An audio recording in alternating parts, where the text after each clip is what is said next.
17 août, une sagesse pour aujourd'hui, les présents. Les présents sont une pierre précieuse aux yeux de ceux qui en disposent.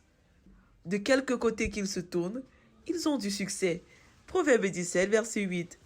Dans ce verset, le sage met ses auditeurs en garde contre les enjeux des présents dans leur vie.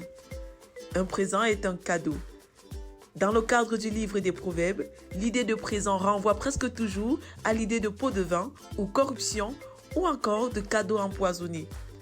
Ce qui empoisonne véritablement un cadeau, ce n'est pas le cadeau en lui-même, mais c'est l'esprit qui accompagne ce cadeau.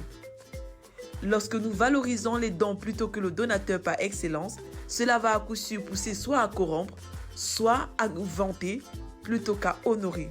Quel est l'esprit qui nous anime lorsque nous offrons des cadeaux aux gens? 4 points à considérer.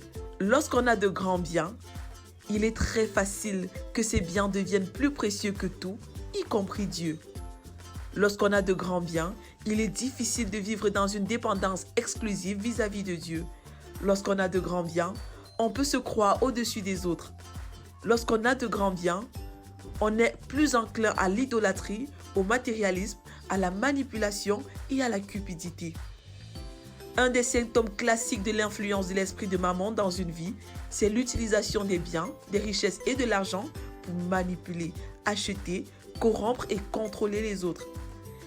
Étant sous l'influence de l'esprit de mammon, les personnes agissent soit avec une mentalité d'esclave, soit avec une mentalité de maître.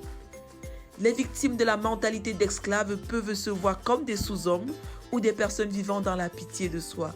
Ce sont de grosses manipulatrices passives.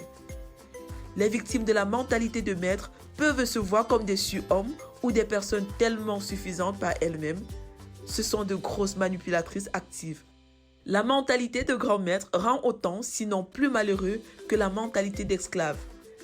Si étant pauvre, nous avons une mentalité d'esclave, il est très fort probable qu'une fois devenus riches, nous aurons une mentalité de maître.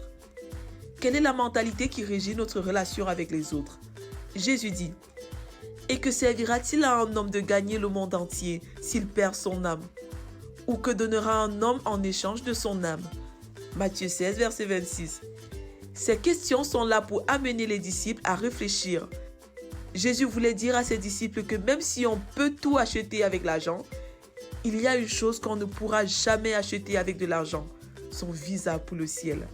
Vérité, une âme n'a pas de prix.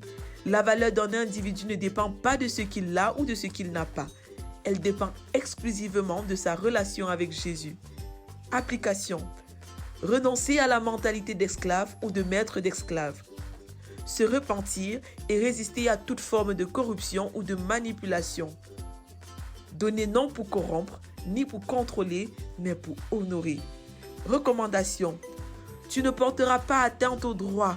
Tu n'auras pas d'égard à l'apparence des personnes et tu ne recevras pas de présents, car les présents aveuglent les yeux des sages et pervertissent les paroles des justes.